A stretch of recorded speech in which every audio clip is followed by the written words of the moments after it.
E hoje o tema de hoje é escute as pessoas à sua volta. Nós temos falado, né? Como é que eu vou impactar? Aí a primeira resposta que a gente falou na semana passada. Comece pela oração. Comece pela oração.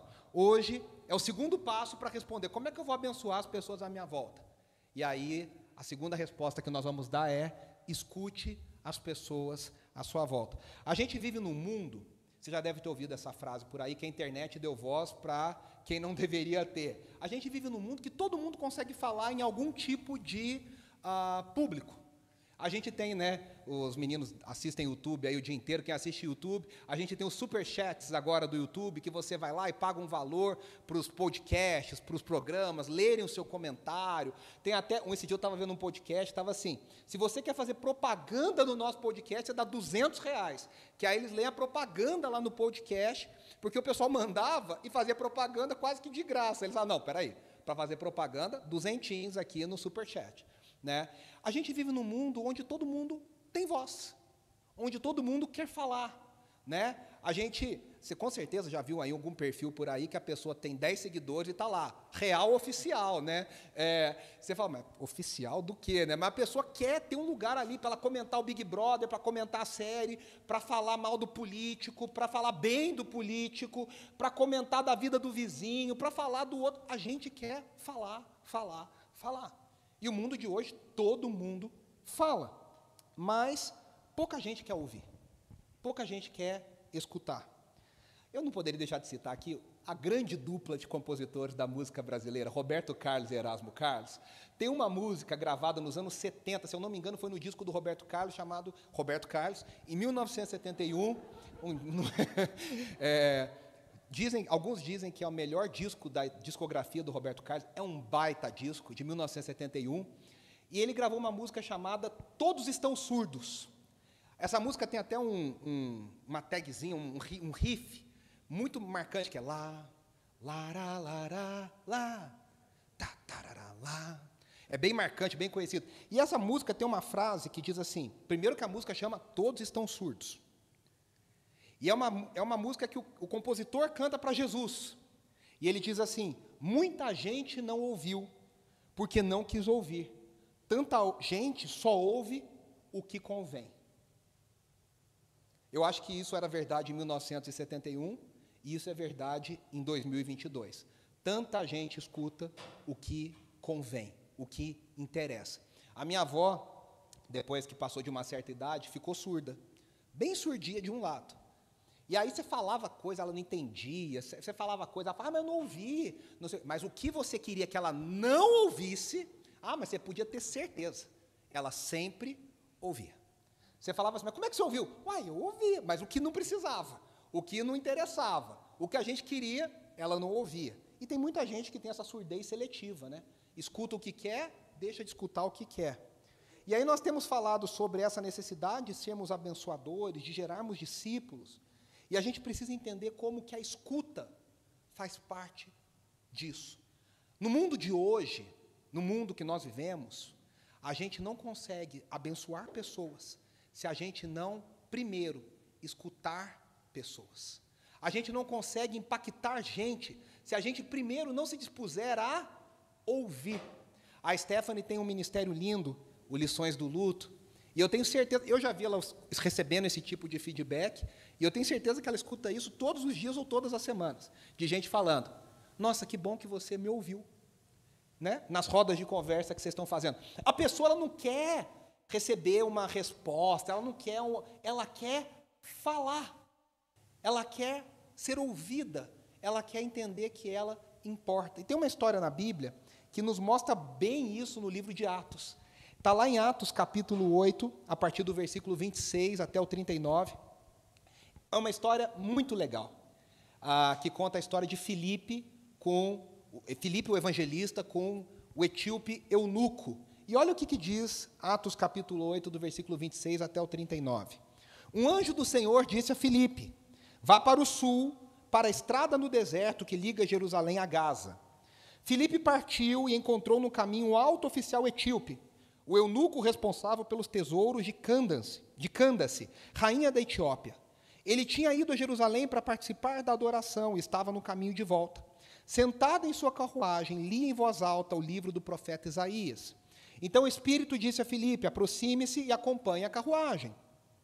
Filipe correu até a carruagem e, ouvindo que o homem lia o profeta Isaías, perguntou-lhe: o senhor compreende o que lê? Desculpa, já passou aqui, né? Perdão. Não passou não, perdão. O homem respondeu: como posso entender sem que alguém me explique? E convidou Filipe a subir na carruagem e sentar-se ao seu lado. Era a passagem das Escrituras que ele estava lendo. Ele foi levado como ovelha para o matadouro. Como cordeiro mudo diante dos tosqueadores, não abriu a boca. Foi humilhado e a justiça lhe foi negada. Quem pode falar de seus descendentes? Pois sua vida foi tirada da terra. O eunuco perguntou a Filipe: diga-me, o profeta estava falando de si mesmo ou de outro? Então Filipe, começando com essa mesma passagem das Escrituras, anunciou-lhe as boas novas a respeito de Jesus. Prosseguindo, chegaram a um lugar onde havia água. Então o eunuco disse: veja, aqui tem água. O que me impede de ser batizado? Filipe disse: nada o impede, se você crê de todo o coração. O eunuco respondeu: creio que Jesus Cristo é o Filho de Deus. Então mandou parar a carruagem, os dois desceram até a água, e Filipe o batizou. Quando saíram da água, o Espírito do Senhor tomou Filipe e o levou. O eunuco não o tornou a vê-lo, mas seguiu viagem cheio de alegria. Amém? Essa é a palavra do Senhor. Essa é uma história fabulosa, cheia de nuances. E às vezes a gente dá pouca atenção a essa história, porque Atos conta a história de João, de Pedro, e de repente passa para Paulo a partir do capítulo 9, que é o capítulo seguinte a esse que nós lemos, e a gente fala: Filipe é um personagem de segunda categoria, de segunda classe, ele não é um apóstolo. E a gente não presta atenção em tantas coisas ricas que esse texto tem a nos ensinar. Primeira coisa, o texto começa dizendo que um anjo do Senhor mandou Filipe pegar a estrada e estar naquele ponto para encontrar aquele homem naquele exato momento. E aí eu coloquei assim, primeiro ponto: Deus quer nos usar para que ouçamos os questionamentos das pessoas ao nosso redor. Veja só, Lucas vem contando uma história da igreja primitiva. Eu já disse para vocês várias vezes que Lucas escreveu o Evangelho e escreveu Atos. Na verdade, para Lucas é uma história só, que ele escreve para o mesmo destinatário que é Teófilo. E o que Lucas faz? Ele espelha em Atos tudo que Jesus mandou fazer no seu Evangelho. Então, tudo que Lucas colocou no Evangelho, Jesus falando, fazendo e ensinando, ele mostra a igreja em Atos cumprindo aquilo que Jesus fez. Se Jesus orava, em Atos a igreja ora. Se Jesus manda fazer discípulos, em Atos a igreja faz discípulos. E aí ele vai cortando a narrativa da igreja, e é interessante porque em alguns momentos a gente não tem noção de tempo. A gente não tem noção de quanto tempo se passa. Por exemplo, na conversão de Paulo. Você lendo Atos, parece que Paulo se converte. A conversão não é bem o termo, né? Porque Paulo ele era judeu e continuou judeu. Ele simplesmente entendeu que Jesus era o cumprimento de tudo aquilo que ele esperava, que ele não sabia. Né? Quando Paulo encontra com Jesus a caminho de Damasco, a impressão que dá em Atos é que Paulo imediatamente começa a pregar, e começa a fazer, e começa a ensinar. E o próprio Paulo fala em Gálatas que ele ficou, entre a sua conversão e o início do seu ministério, 7 anos sendo ensinado pelo Senhor no deserto da Arábia. Então, Atos não é uma história cronológica, facinho, certinho. Ela é uma história recortada para contar uma narrativa. Lucas escolheu o que ele deveria falar e contar. E aí, ele vem contando a história. E a igreja que está cumprindo a comissão, a igreja que está pregando o evangelho é cheia do Espírito em Jerusalém. Agora, o próprio Filipe pregando em Samaria. Depois, Pedro e João vão a Samaria para ver se o evangelho está chegando naquelas pessoas estranhas que os judeus achavam imundas, achavam sujas. E eles percebem que o evangelho chegou em Samaria. Lembre-se, Jesus disse: vocês serão minhas testemunhas em Jerusalém, Judéia, Samaria, até os confins da terra. E aí, Lucas vem contando que, de repente, a igreja começou a crescer tanto que os apóstolos ficaram sobrecarregados. E aí, o que aconteceu? Os apóstolos decidiram, então, orar e pedir que Deus levantasse 7 homens cheios do Espírito, para que esses homens atuassem nas frentes práticas do atendimento às viúvas e aos pobres. E a Bíblia diz o nome desses 7 homens, e são 7 nomes gregos, são 7 nomes helênicos. Provavelmente são judeus que tinham na sua língua materna não o aramaico dos dias de Jesus. Jesus não falava hebraico, Jesus falava aramaico. Mas eles tinham, provavelmente, esses judeus helênicos, eram judeus que tinham como sua língua principal o grego. O grego. E entre esses 7 homens está Filipe, o evangelista. É interessante porque nós temos que fazer uma distinção. A gente lê a Bíblia sem prestar muito atenção nos detalhes. Aí você vê Filipe aqui, Filipe lá, você acha que é o mesmo. Mas o Novo Testamento fala de 2 Filipes. Tem o Filipe apóstolo e tem o Filipe o evangelista. Por que que a igreja entende que são 2 pessoas diferentes? Porque quando há uma perseguição em Jerusalém, inclusive logo após a eleição desses 7 judeus helênicos, a Bíblia diz, Atos diz, que os apóstolos permaneceram em Jerusalém, mas o resto da igreja foi dispersado pela perseguição para pregar o evangelho. Se Filipe está pregando em Samaria, esse Filipe não é o apóstolo que ficou em Jerusalém, que é aquele que era amigo de Natanael, que era aquele que era da cidade de João e André. Esse é Filipe o apóstolo. Esse Filipe que nós estamos lendo aqui em Atos 8 é o evangelista. Ele era parte dos helenistas, esse grupo de judeus que tinha a língua principal, o grego, em oposição ao aramaico. E a gente vê esse homem pregando em Samaria, esse homem sendo usado por Deus. Ele foi tão usado por Deus para pregar em Samaria, que Pedro e João descem em Samaria para ver, atestar, né, falar, olha, realmente o evangelho está sendo pregado aqui. E agora, aí depois tem uma cena de Simão o mago, que fica perseguindo Pedro e João, querendo o mesmo poder. Me fala qual que é o poder que vocês têm, eu também quero usar esse poder, tal. A gente sabe a história. E, de repente, Filipe volta à cena, com o anjo do Senhor dizendo para ele, vai e pega a estrada até Gaza. Isso aqui é muito interessante, preste atenção. Esse é o destaque, o mensageiro de Deus, que quer que o homem de Deus tenha um encontro. É interessante porque a gente sempre pensa em multidão. A gente sempre pensa que Deus vai quando Deus vai falar, Ele vai nos colocar na frente de multidões. Ele quer que a gente escute milhões de pessoas. A gente tem mania de grandeza. Você já viu na igreja brasileira? Você já viu, com certeza, ou recebeu essa oração. Quem é velho de igreja, com certeza já recebeu essa oração. Deus quer fazer algo grande na sua vida. Deus nunca quer fazer algo pequeno na nossa vida. Deus quer fazer algo grande na vida de todo mundo. E a pessoa já fica com aquela mania de grandeza, né? Pensando, o que eu vou fazer? O que vai ser? Né? Meu pai conta uma história, que uma vez, quando ele era pequeno, não em Barbacena, mas ele era menino pequeno, em Botelhos, que também é em Minas, ele e meu tio ganharam um rolo de filme de cinema. E era um rolo comprido. E aí eles ficaram doidos para ver que era aquele filme, né? E eles eram amigos do projetista do cinema de Botelhos. E aí eles foram lá e tal, e o cara fez uma sessão, uma matinê só para o meu tio e para o meu pai, para colocar o filme que eles ganharam, o rolo de filme que eles ganharam. Meu pai falou que, tal qual a surpresa dele, era um índio que aparecia na tela com um moicano assim, um índio, aqueles nativo-americanos, e aí ele fazia assim, how, e acabou o filme. O que eu estou querendo dizer com isso? Tem hora que a gente acha que a gente vai criando uma coisa na nossa cabeça e a gente se decepciona, porque o que é grande para Deus e o que é grande para nós? A transformação de um caráter de uma pessoa, a salvação de uma pessoa, a transformação de uma família, são coisas grandes para Deus, que a gente às vezes não valoriza. E aqui fica tão claro que Deus considera cada pessoa tão importante, que Ele dispõe um homem que pregava numa região que ninguém estava pregando, e fala para esse homem, agora você já foi usado. Pedro e João estão aqui, agora vai para lá, que eu quero te usar. E talvez Filipe pensava, será que eu vou pregar para a cidade inteira e tal? E, de repente, ele percebe que o encontro marcado era com um cara. Com um cara. Eu falo isso, gente, porque eu vivo de falar, de pregar, de ensinar, de dar aula.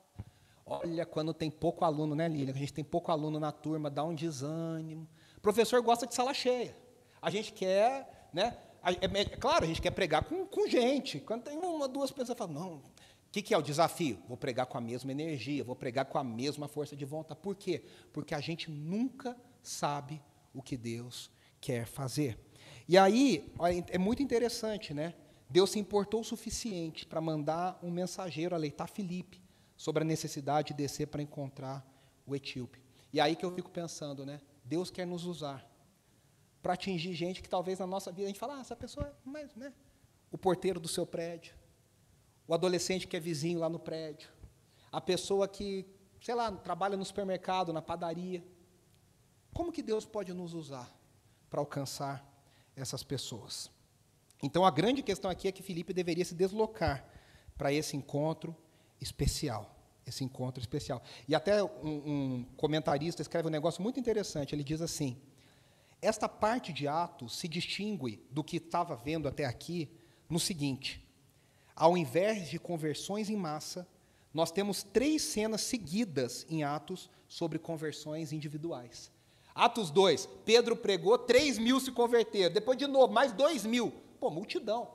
Aí agora a gente encontra o etíope, depois a gente encontra Saulo sozinho, que encontra com Jesus, e depois Cornélio, que depois toda a sua casa é salva. Isso é lindo. E aí o texto continua e diz, um alto oficial etíope. O que isso nos ensina? Que Deus quer que nós ouçamos a todos. Vamos ver por quê.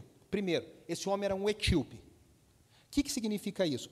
A região conhecida como Etiópia, vou até ler aqui, em tempos antigos, é provavelmente outra diferente do que conhecemos hoje. Não é a mesma Etiópia de hoje. Ela deveria ser localizada ao sul do Egito, em Cuxi, na parte central do Sudão atual. Essa Etiópia dos tempos de Jesus é onde hoje é parte do Sudão, abaixo do Egito, ao sul do Egito. O que significa? Que provavelmente esse homem era negro. Que provavelmente esse homem era de uma outra etnia, de uma outra raça, completamente diferente daquela onde a igreja estava surgindo.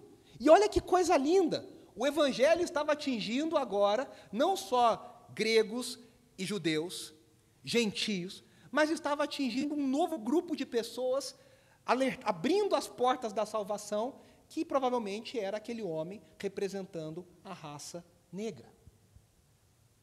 Isso é uma ótima notícia. Como que o evangelho vai atingindo todas as pessoas, de todos os jeitos, de todas as cores, de todos os lugares. Não é mais só para Israel, não é mais só para Jerusalém, não é mais só para os judeus. Agora é o evangelho que atinge os confins da terra. E aí, esse homem não era só etíope. O texto diz, Lucas nos diz que ele era etíope, eunuco. O que significa isso? Eunucos eram homens castrados, designados para cuidar de haréns, das esposas dos imperadores e dos reis, das esposas e concubinas. Então, eles castravam esse homem, para esse homem não ser uma ameaça de roubar as concubinas e as esposas.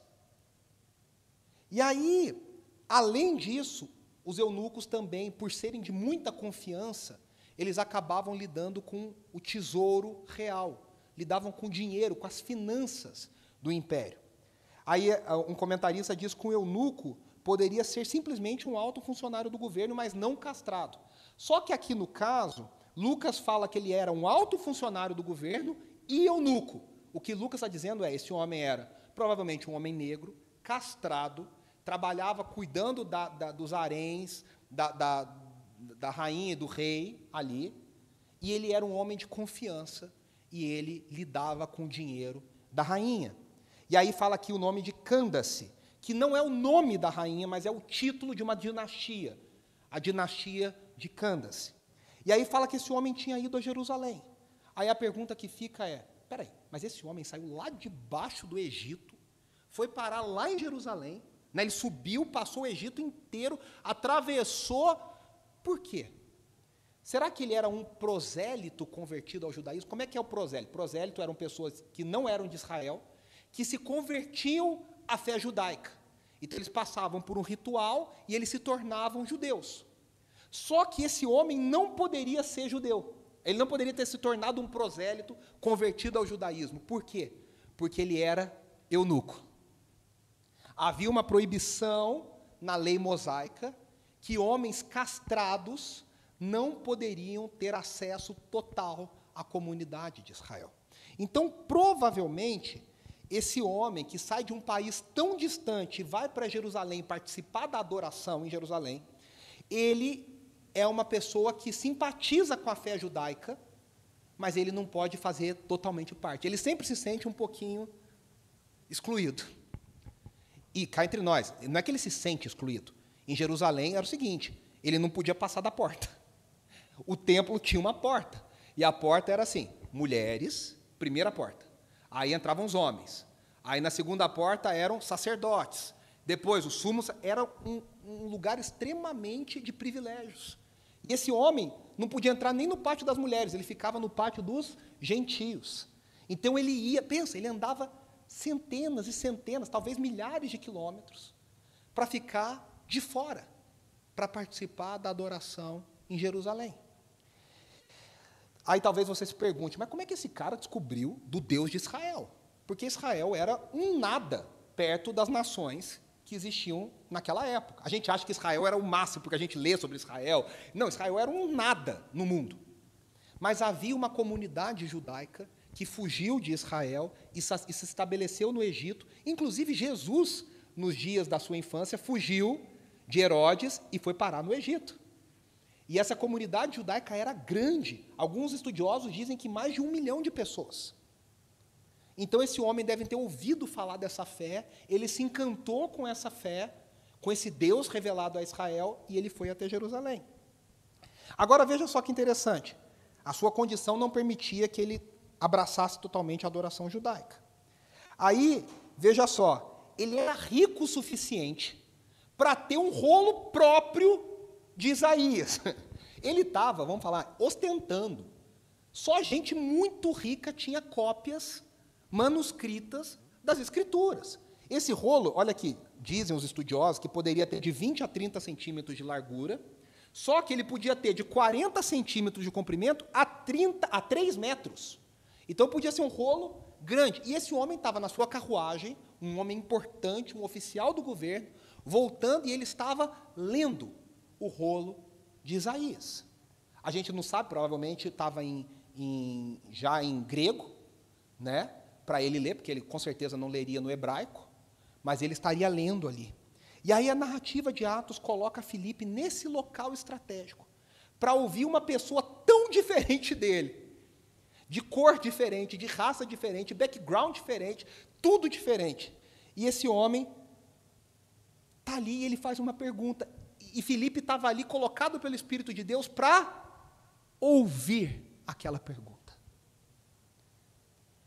A gente entende pela citação aqui, vocês devem ter reconhecido, que ele estava lendo provavelmente Isaías 53, sobre o servo sofredor. Nele não havia beleza alguma, não havia nenhuma formosura que nos agradasse. Ele era homem de dores, ele sabe o que é padecer. E aí, esse trecho que Lucas... Veja, naquela época não tinha capítulo e versículo. Lucas não poderia falar, ele estava lendo Isaías 53, do tal ao tal. E Lucas coloca um trecho para todo mundo entender qual parte de Isaías o etíope eunuco estava lendo. E aí, quando Filipe escuta que ele está lendo aquilo ali, Filipe fala para ele, movido pelo Espírito, o senhor compreende o que lê? E aí a gente precisa entender que a gente precisa pregar a mensagem de formas diferentes, em diferentes contextos culturais. Veja só, nós temos que estar prontos. Na igreja pentecostal, eu não sei se aqui alguém já veio de background pentecostal, o crente pentecostal, ele vai sempre pronto. Com o quê? Quem canta sempre leva um CDzinho com playback, né, o playback, ou vai com testemunho no mínimo. Por quê? Porque na igreja pentecostal é comum a ideia de oportunidade. Então, o dirigente de culto fala assim, eu queria chamar aqui a irmã Kátia para ela dar um testemunho. A Kátia não foi avisada, não foi conversado. O dirigente não sabia 1 minuto antes que ele ia chamar a Kátia. Então, a Kátia tem que levantar, ela já tem que ter um testemunho na cabeça. Né? E ela vem e vai. Então, a Kátia cresceu na igreja pentecostal. O crente pentecostal ele vai sempre preparado, né, Kátia? Com um testemunho e uma canção. Eu queria chamar aqui o irmão fulano de tal para louvar o Senhor com uma canção. O irmão já tem o playback na mão, ele vem na frente e fala, faixa número 4. E ele vai cantar a música no playback. Né? Ele torce para não ser chamado, porque no dia que ele é chamado tem que preparar outra. Né? Aí ele já vai preparar outro testemunho, outra pregação. Mas você sabe que isso nos ensina uma coisa muito legal? Isso nos ensina, isso primeiro, que é uma riqueza da história da igreja brasileira. Faz parte da cultura brasileira. Evangelho. Segundo, ensina que a gente sempre preparado, sempre pronto. A gente brinca e fala que pastor sempre tem um sermãozinho de gaveta, né? Está sempre no bolso, que se precisar, você dá uma palavra. A gente foi no aniversário semana passada, me chamaram para dar uma palavra, um deles falou assim, mas você já sabia que você ia falar? Eu falei, não, mas já preparei, já vim lá em casa pensando, se me chamarem para falar, o que eu falaria nesse aniversário? A gente já vai preparado. Só que isso não é tarefa de pastor, isso é tarefa de todos nós. Nós temos que estar sempre prontos. Veja, Deus colocou Filipe ali, mas Deus não falou para Filipe o que ele ia encontrar. Deus falou, vai e fica ali. E Filipe tinha uma bagagem multicultural. Esse cara era um judeu que falava grego, que conhecia os filósofos gregos, que conhecia o Império Romano, que conhecia a cultura da época. Quando ele encontrou o etíope, eunuco, alto funcionário do governo, ele não se intimidou. Ele falou, o que o senhor está lendo? O senhor entende o que está lendo? Cá entre nós, aquele homem era um homem estudado, era um homem rico, era um homem importante. Para perguntar para alguém assim de calibre, você está entendendo o que você está lendo? Você tem que ter coragem. E, aliás, se ele falar não, você tem que responder. Se ele falar, você entende o que está lendo? Não. Ah, também não. Que pena, né? A gente podia encontrar outra pessoa. Vamos orar para Deus mandar um anjo. Tem muito de nós, cá entre nós. Tem muito de nós que torce para ninguém fazer pergunta nenhuma sobre a Bíblia e sobre o Evangelho. Se a pessoa pergunta, você desespera. Né? Faz que nem o Chaves. O que o Chaves faz? Ah, manda outra, essa é fácil. Né, professor linguista? Manda outra. Né? Tem muito crente que é assim, um amigo, um colega de trabalho, um familiar, fala, me explica uma coisa, por que a Bíblia fala isso? Você fala, isso é muito fácil, pergunta uma coisa mais difícil. Por dentro você está desesperado, porque você não sabe o que responder.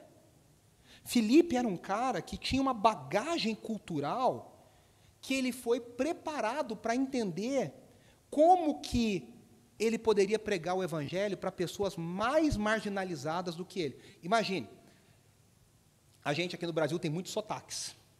E criança, quando escuta um sotaque diferente, criança fala assim, mas por que você fala desse jeito? Né? Quando um carioca vem para São Paulo, um nordestino vem para anunciar, a gente sempre fala, mas por que você fala assim? Criança é super sincera. Quando eu mudei para Belo Horizonte, uma criança falou para mim assim, mas por que você fala errado, tio? Aí eu falei, como eu falo errado? Porque Belo Horizonte fala porta. Aí eu falava porta. Aí ela falou, você fala um R meio estranho. A gente não está acostumado a lidar com diferenças. Filipe era um judeu que falava grego. O judeu, de verdade, era aquele que falava aramaico. Talvez Filipe tenha crescido com gente falando para ele assim, lá vem aquele cara que fala diferente, lá vem aquele cara que não é que nem a gente. Quando Filipe vai pregar para samaritanos e depois vai pregar para um etíope, ele sabe qual é o sentimento de ser excluído. Ele sabe qual que é o sentimento de não pertencer totalmente a um grupo, a uma comunidade. Deus usa toda a igreja de forma diferente. Olha que interessante, Deus não usa só os apóstolos estavam lá pregando, mas Lucas nos conta que Deus usou um cara comum da igreja, Filipe, o evangelista. Deus não quer só usar pastores, pastoras, bispos, apóstolos. Deus quer usar cada um de nós.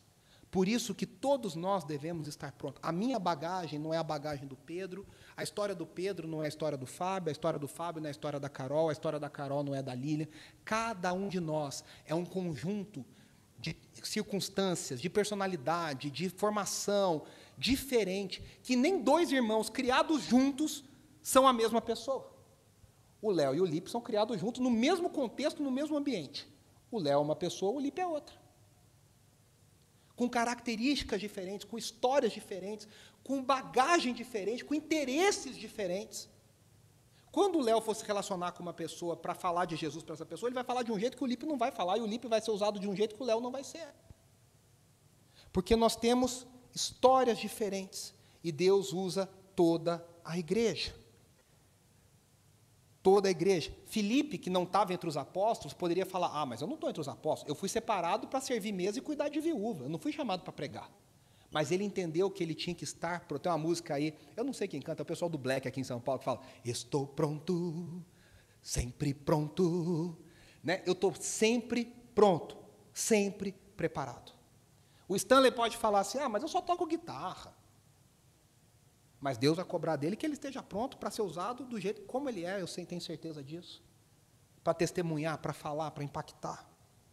Muitos movimentos importantes da história da igreja, quando você estuda, não começaram com os líderes grandões principais. A maior parte dos avivamentos, a maior parte dos grandes movimentos começaram com gente humilde, simplesinha, que estava lá na margem da liderança. Deus usou. Tem histórias de avivamentos que começaram com senhoras se reunindo para orar. Tem histórias de avivamento que começaram com... A história do movimento pentecostal, que começa na Rua Azusa, no início do século XX, quem viu o musical aqui em São Paulo, que até o Ademar de Campos participa, William Seymour. William Seymour não era um líder importante, ele era um Zé Ninguém excluído, totalmente negro, num país totalmente segregado, que não tinha voz, não tinha entrada, não tinha lugar, e Deus escolheu usar aquele Zé Ninguém para criar um movimento tão importante na história da igreja como a história do movimento pentecostal. Deus usa cada um e a todos de um jeito especial. Deus não quer usar. Então, meus irmãos, a primeira coisa que eu queria que você guardasse no seu coração é a seguinte: Deus se importa com cada um lá fora. E Deus usa todos nós. Tem gente que fala assim, que já vimos as histórias assim, que a pessoa fala, eu queria tanto que o pastor estivesse aqui para dar uma palavra para o fulano. E aí eu fico pensando, por que você não deu uma palavra para ela? Por que você não abriu a sua boca e não falou? A Andressa contou aqui, semana passada, a gente celebrou o aniversário da Dona Angélica de 100 anos. E o testemunho lá da família era que a Dona Angélica, onde encosta, fala de Jesus. Aí ela falou para a Andressa assim, eu sou assim mesmo, eu sento no ônibus, não senta do meu lado que eu já vou pregar.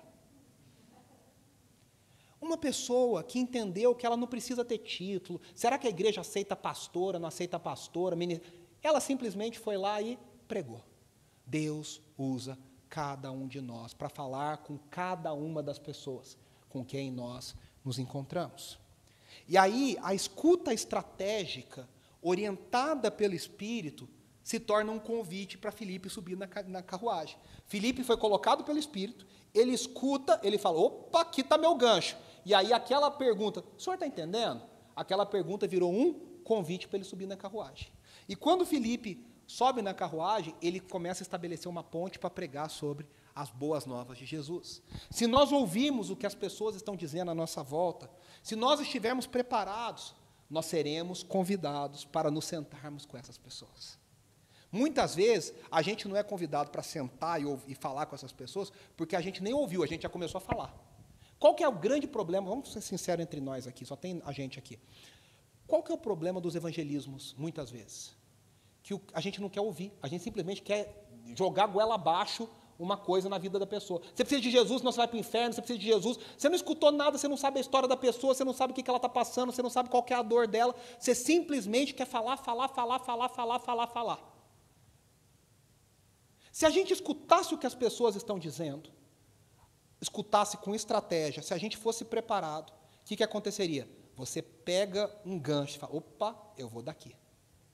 E aí você levanta uma pergunta, que levanta outra pergunta, que levanta outra pergunta. E quando você vê, você está sendo convidado para jantar com essa pessoa, para tomar um café, porque você se tornou uma pessoa agradável. Tem muito... O Sayão sempre falava isso, né? Tem o muçulmano xiita e tem o crente chato, né? Que é aquele cara insuportável, que ninguém quer perto, que é o cara que acha que é dono, que é o vizinho do Homer Simpson, que é o Flanders, que é o insuportável, que é o bonzão. Um dia o Homer Simpson fala para ele assim, Flanders, por que é ser um cristão? Ele falou, cristão é olhar para todo mundo e dizer que ela está errada e ela vai para o inferno. E tem muito crente que é isso, que ele olha para o amigo e fala, olha, você vai para o inferno. Ele olha para o vizinho e fala, você vai para o inferno. Olha que você vai para o inferno. Que tipo de relacionamento, que tipo de ponte, que tipo de contato, que tipo de acesso a gente ganha no coração das pessoas, estabelecendo isso. Então, a gente precisa da escuta estratégica. Veja o processo de Filipe. O processo foi, Filipe foi escolhido por Deus pela sua formação e pela sua bagagem. Filipe estava atento à direção do Espírito, ele ouve de forma estratégica a pergunta do eunuco, ele se oferece para explicar a passagem, E aí ele começa a pregar as boas novas de Jesus de Nazaré. Veja quanta coisa aconteceu antes dele pregar as boas novas de Jesus. Olha só, olha esses dois versículos. Como igreja, a gente é esses dois versículos aqui. A gente quer falar sem ouvir. Provérbios 18:2 diz assim: o tolo não tem prazer no entendimento, mas sim em expor os seus pensamentos. Tiago 1,19 diz assim: meus amados irmãos, tenham isto em mente. Sejam todos prontos para ouvir, tardios para falar e tardios para irar-se. A igreja é muito pronta para falar e pregar e condenar, e muito devagar para ouvir. Tiago fala o contrário: sejamos prontos para ouvir. A gente não pode abençoar o mundo sem ouvir o que o mundo tem a dizer. A gente não pode alcançar pessoas se a gente não ouvir o que as pessoas estão dizendo. O Francis Schaeffer, que foi talvez o maior apologeta do século XX, fundador de Labri, escritor, pregador, pastor, ele fala uma coisa muito interessante. Ele ensinou que nós precisamos ouvir atenta e humildemente o que o mundo está dizendo, para que a gente possa pregar com eficiência a mensagem do Evangelho. A pergunta é: como é que eu vou pregar para o mundo se eu não sei o que o mundo está dizendo? Como é que eu vou estabelecer uma ponte de contato? Como é que eu vou estabelecer um acesso no coração das pessoas, se eu não sei o que as pessoas estão passando? É que nem aquele pregador que traz uma mensagem triunfalista para uma igreja que acabou de passar por uma perda horrorosa de alguém. E aquele cara não entendeu que não era momento de pregar a vitória, era momento de pregar o choro e a dor. É aquela pessoa que fala assim: posso orar por você? Mas ela não pergunta o que você quer que seja. Você tem alguma coisa? Não, ela vai lá e começa a descer um monte de coisa que ela acha que ela tem que falar para você. Para a gente pregar, a gente primeiro precisa ouvir. Para a gente abençoar, a gente primeiro precisa escutar. Aí olha o que o Francis Schaeffer diz no seu livro famosíssimo, na sua trilogia, esse é o segundo livro, chamado A Morte da Razão. Ele diz assim: cada geração cristã defronta com este problema de aprender como falar ao seu tempo de maneira comunicativa. A cada geração, a igreja tem que se reinventar. Você fala: mas a Bíblia é a mesma. É, mas a forma de apresentar a Bíblia é outra. E deixa eu dizer para vocês, quem estuda a sociedade hoje sabe que as gerações estão cada vez mais curtas. A coisa está trocando cada vez mais rápido. Aí o Francis Schaeffer continua: é problema que não se pode resolver sem uma compreensão da situação existencial, em constante mudança com que se defronta. Olha só, para que consigamos comunicar a fé cristã de modo eficiente, portanto, temos que conhecer e entender as formas de pensamento da nossa geração.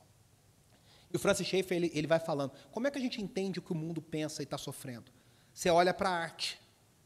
Ele fala: você quer entender como é que o mundo está pensando? Olha as canções, olha as séries, olha os filmes, olha a arte. A arte espelha a alma da sociedade. Por isso, o Francis Schaeffer, ele era especialista em criar todo um negócio em cima de filme, em cima de música, em cima de ele ia pensando: como é que eu vou pregar? Veja, Paulo fez isso em Atos capítulo 17.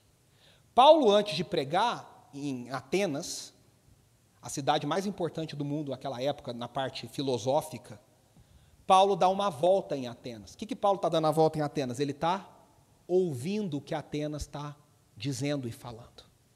Ele está olhando quais são os monumentos daquela cidade. Ele está olhando como as pessoas vivem naquela cidade. Aí Paulo começa a pregar, ele não fala assim, Atos 17, depois você pode ler na sua casa. Ele não fala assim: irmãos, o Deus de Israel revelado em Isaías. Ele não fala isso. Ele fala: meus irmãos, primeiro eu quero deixar um elogio para vocês, que vocês são muito religiosos. O crente tradicional cai para trás, né? Paulo está elogiando a idolatria de Atenas.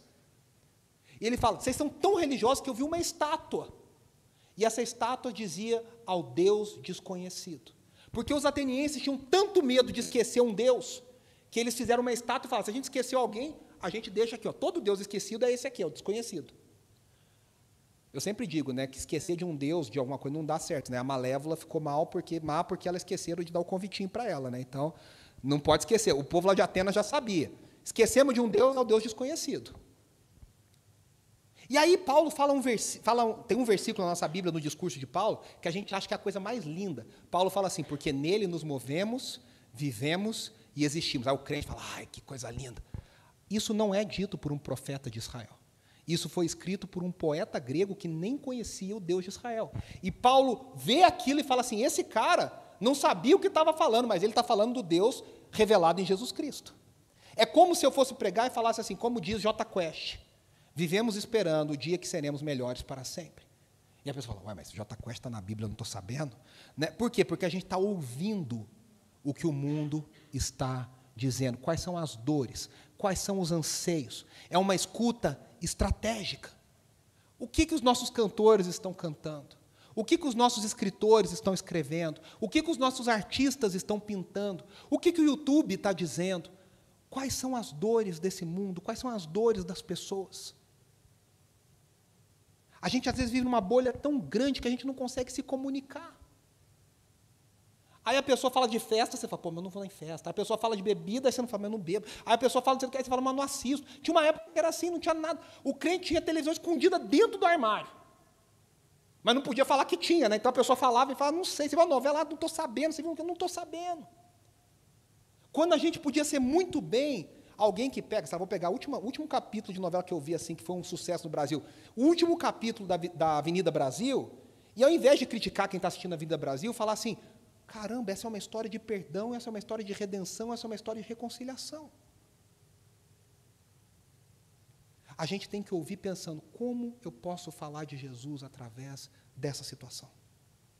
Como que eu posso falar do Evangelho através dessa situação? Sabe por quê? Aí você fala, mas isso é um negócio forçado, né? Não. Se é forçado é porque tem uma coisa errada. Porque o crente, ele olha para o mundo todo e pensa, como é que o Evangelho entende isso? Isso tem que ser uma coisa natural para a gente.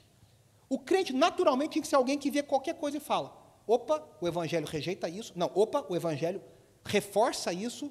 Opa, o Evangelho quer redimir isso. A gente tem que ouvir na escuta estratégica. E aí, para terminar, eu queria colocar algumas coisas aqui, olha. Como é que você ouve as pessoas? Você ouve perguntando, quais são as dores do mundo? Quais são as dores dessa pessoa? O que dói lá no fundo dela? Ela quer aceitação? Ela quer reconhecimento? O que ela está buscando? A gente vive na época mais conectada e as pessoas estão completamente solitárias. O que essa pessoa quer na vida? O que ela está buscando? Segundo, quais são as coisas que realmente importam para determinado lugar? Eu me lembro, esse ano faz 10 anos que eu mudei para São Paulo. Quando eu cheguei em São Paulo, quem vem de fora, os meninos estão vindo, estão chegando agora, a gente percebe muito claramente como a cultura do lugar é diferente. São Paulo, você vai assustar. Eu me lembro que eu pegava muito metrô quando eu mudei para cá em 2012, e um dia eu estava correndo no metrô e eu pensei, mas por que eu estou correndo que eu não estou nem com pressa? Mas aqui em São Paulo, na dúvida, corre. Na dúvida, trabalhe. E a gente acha lindo e maravilhoso. Meu cunhado mudou para Vancouver, o Rodrigo e a Gabi, faz 3 anos que eles estão lá. Ele falou, aqui, no começo era um susto. 4h30 da tarde, as pessoas desligam o computador e vão embora do escritório e vão passear, vão no lago, vão no parque. Ele falou, em São Paulo eu trabalhava até 10h30 da noite. O que importa para aquele lugar, para aquela cidade? Quais são os valores dessa pessoa? Segundo, quem detém o poder na cultura que você está falando? Quem são as pessoas que importam, que têm o poder? Quem tem, por exemplo, hoje na nossa cultura, youtubers são pessoas poderosas. O que um youtuber fala, cara, esse cara tem milhões de seguidores. Quem detém o poder na cultura? O que essas pessoas estão falando? Quais são os princípios que essa cultura valoriza? O que é valorizado aqui em São Paulo? Aqui em São Paulo é valorizado o cara que trabalha, o cara que dá duro, o cara que sua. Em outras culturas são outras coisas. A gente precisa fazer um mapeamento para ouvir as pessoas. O etíope é um homem inteligente, importante. Ele lê Isaías, mas ele não entende. E aí ele fala, quem vai ser esse servo sofredor? Quem que é essa pessoa que está sofrendo? E aí, os judeus da época responderiam de 3 formas. Alguns diriam, é o próprio profeta Isaías que está falando de si mesmo. Outros diriam, é Israel, o servo sofredor é Israel, o homem de dores é Israel, o homem sem beleza é Israel. O homem que vai para o matadouro é Israel. Outros diriam, talvez seja um Elias ressurreto, talvez seja um outro personagem. Mas Filipe, agora, ele pega aquela pergunta que o etíope faz, e o etíope não tem nem ideia da profundidade do que ele está perguntando. Ele está perguntando, quem que é essa pessoa aqui que o profeta está falando? Ele não sabia a profundidade do que ele estava perguntando. Eu fico espantado que tem hora que eu gosto muito de pegar letra de músicas, né? E aí você pega a letra de música. O meu amigo Fábio Sampaio fez uma série no Instagram falando músicas que não são cristãs, mas poderiam ser. E aí a pessoa fala assim, mas ele nem sabia que ele estava falando isso. Eu falo, e muda o que está falando? Mas o Chico Buarque não sabia que ele estava falando isso. Então, mas ele falou. Sem saber, sabendo, ele falou. Ele não tinha nem ideia, mas olha que resposta linda. A resposta é essa. Pá. A resposta é Jesus. A resposta é Jesus. Para todas as perguntas que a nossa cultura faz, eu te garanto que a resposta é Jesus. Como é que eu posso ser curado? Jesus. Como é que eu posso ser tirado da minha solidão? Jesus. Como é que a minha sexualidade pode ser trabalhada? Jesus. Como é que eu posso ser aceito? Jesus. Só que não é simplesmente falar assim, Jesus, Jesus, Jesus. Não basta, o Neymar fez 30 anos ontem, né? Não basta 100% Jesus na testa. Eu tenho que saber como entregar essa mensagem. E aí que Filipe tirou nota 10. Porque nem o etíope sabia, mas Filipe falou, opa, essa pergunta é boa. Silvio Santos já diria, né? Mas essa pergunta é boa, boa pergunta. Essa pergunta é boa. Aí você vai lá e, pá, prega o evangelho. Filipe estava preparado. Aí a conclusão, para a gente encerrar. Lucas escreve assim, anunciou-lhe as boas novas a respeito de Jesus. Veja, essas boas novas do Evangelho, e elas continuam valendo para hoje, não só para o tempo da igreja. Você crê nisso, que o Evangelho continua valendo para hoje? O Evangelho que Paulo pregava, o Evangelho que Pedro pregava, o Evangelho que João pregava, o Evangelho que Filipe ensinava, é o mesmo Evangelho que vale para hoje. Ele destruiu barreiras naquela época, e ele continua destruindo barreiras hoje. Olha só, a gente já falou que na lei mosaica, na lei de Moisés, o etíope nunca seria aceito plenamente na comunidade de Israel. No mundo nosso, que é politicamente correto, o etíope nunca ia ter acesso, ele seria sempre excluído. Só que havia um trecho em Isaías 56, 3 capítulos depois, que Isaías fala sobre um novo reino, um novo momento. E olha o que Isaías diz. É lindo, só preste atenção, eu não vou colocar aqui não. Que nenhum estrangeiro que se dispõe a unir-se ao Senhor venha a dizer, é certo que o Senhor me excluirá do seu povo. E que nenhum eunuco se queixe, não passo de uma árvore seca. Pois assim diz o Senhor, aos eunucos que guardarem os meus sábados, que escolherem o que me agrada e se apegarem à minha aliança, olha que texto de arrepiar, a eles darei dentro do meu templo, o cara não vai ficar para fora, dentro dos meus muros, ele vai passar pela porta, um memorial e um nome melhor do que filhos e filhas, um nome eterno que não será eliminado. E aos estrangeiros que se unirem ao Senhor para servi-lo, para amarem o nome do Senhor e para prestar-lhe culto, todos os que guardarem o sábado sem profaná-lo e que se apegarem à minha aliança, esses eu trarei ao meu santo monte e lhes darei alegria em minha casa de oração.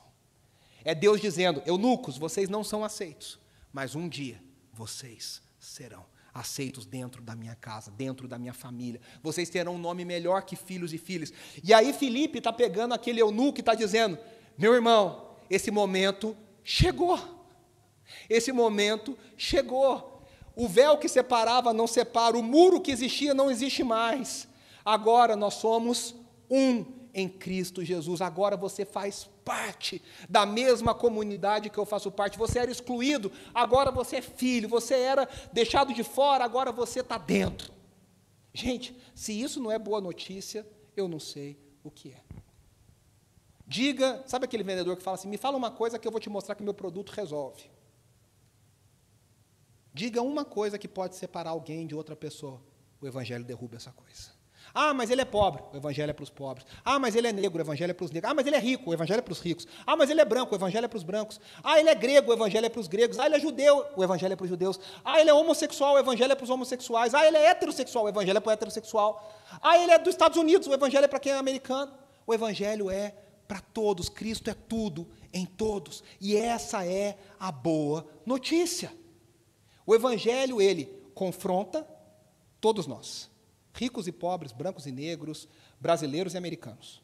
O Evangelho redime todos nós. O Evangelho nos dá um lugar na família de Deus. E aí, quando Filipe fala isso para aquele etíope eunuco, o etíope fala: e o que me impede de ser batizado? E Filipe tem a alegria de falar: nada. Talvez uma pessoa que você pare para ouvir e fale para você: mas o que me impede de fazer parte da família de Deus? E você pode olhar nos olhos dessa pessoa e dizer: nada. Tem tanta gente que eu já vi, você com certeza já ouviu a pessoa falar assim, e talvez a gente já tenha isso na nossa vida. Eu não mereço o amor de Deus, eu fiz muita coisa errada. Você já ouviu gente falando isso? Eu sou muito podre. Deus não vai me aceitar quando Ele descobrir as coisas que eu penso, que eu sinto. E aí você pode olhar para essa pessoa e dizer: meu irmão, minha irmã, não tem nada que te separe do amor de Deus. O apóstolo Paulo diz em Romanos 8, não tem altura, não tem profundidade, não tem coisa no presente, não tem coisa no passado, não tem coisa no futuro. Não tem altura, não tem profundidade, não tem nada que pode nos separar do amor de Cristo Jesus. Não tem nada que te impeça de ouvir as pessoas e falar para ela: a resposta para a sua vida é Jesus. É Jesus. É Jesus. Eu queria que você fechasse os seus olhos, queria chamar o pessoal do louvor aqui na frente, para a gente encerrar a nossa celebração. O que nos impede de ser batizado? Nada. Os últimos dias chegaram.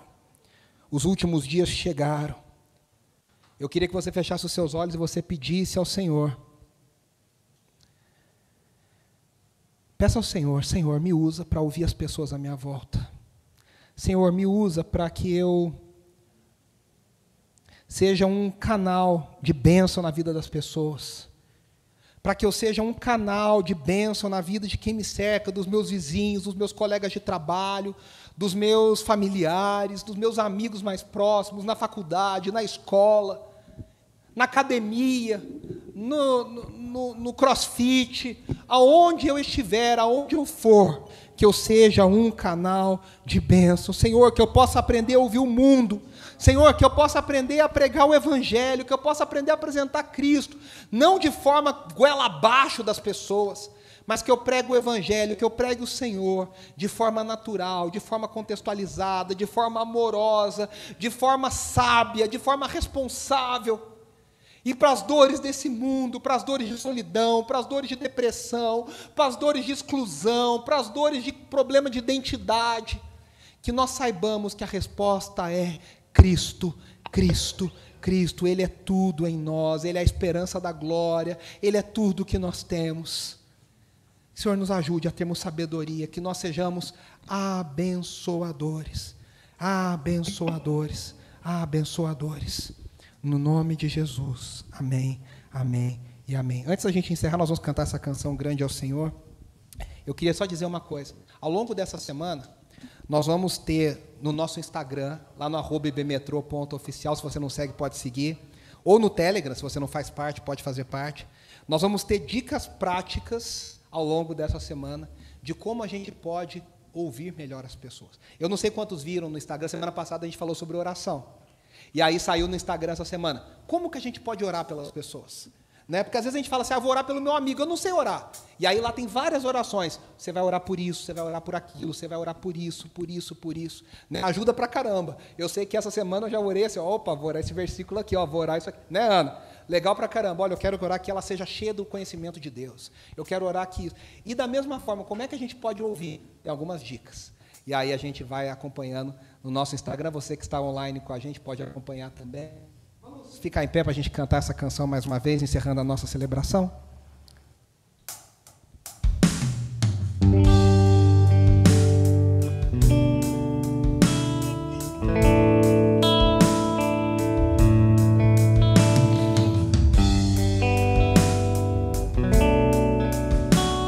Vamos cantar com todo o coração, juntos. És a vida, és o amor que traz luz sobre as trevas, esperança que restaura todo coração ferido. Grande é o Senhor, grande é o Senhor. Vamos juntos mais uma vez. És a vida, és a vida, és o amor que traz luz sobre as trevas, esperança que restaura todo coração. ferido. A gente ora, Senhor, me usa, Senhor, me usa. Grande é o Senhor, Só Ele é grande. grande é o Senhor. Vamos orar isso juntos? Declare isso para Ele. Com teu fôlego dentro em nós, derramamos louvor,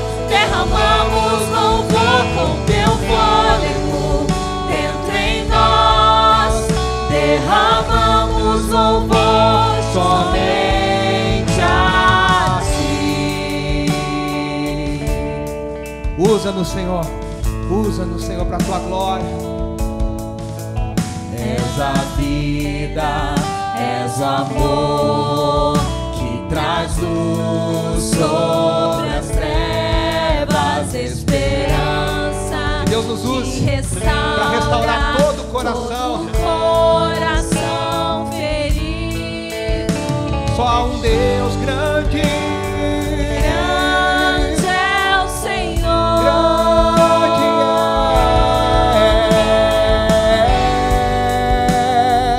grande é o Senhor.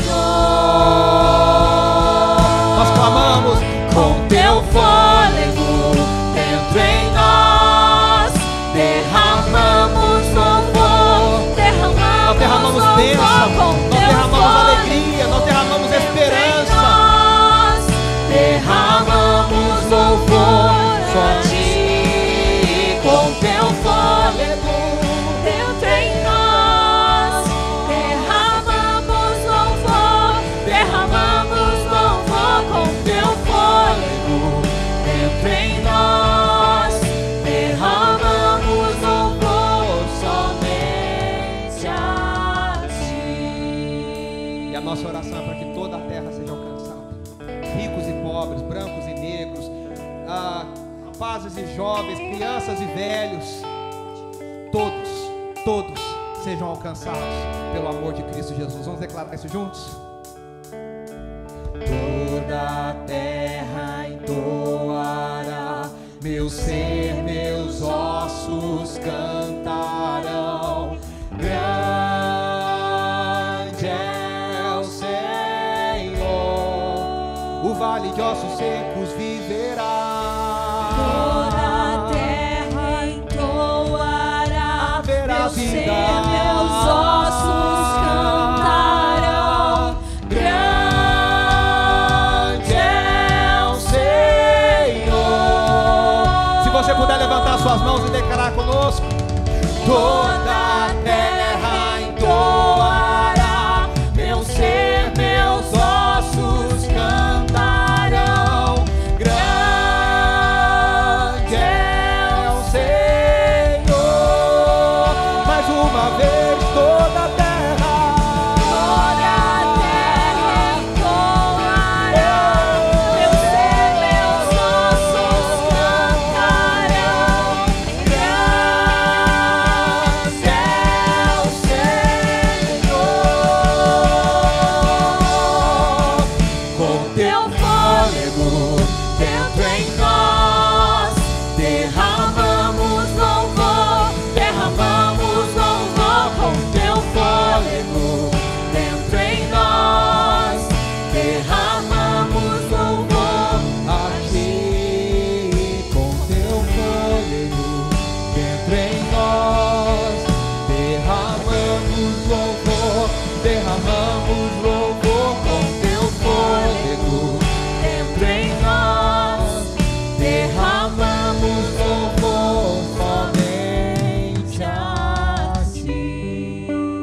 graça de Jesus Cristo, o nosso Senhor e Salvador, aquele que é a resposta para todas as dores do mundo, esteja sobre nós, o seu povo, hoje e para todo sempre. Que as consolações do Espírito Santo de Deus estejam conosco a cada manhã, a cada dia, em cada desafio, nos preparando, nos dando ouvidos para ouvir o que o mundo tem a dizer, e que nós estejamos prontos a declarar e a apontar: Cristo é a resposta, Cristo é a resposta. E o povo de Deus diz amém, amém e amém. Deus te abençoe, uma semana muito abençoada, até domingo que vem. Vá na paz de Jesus. Amém.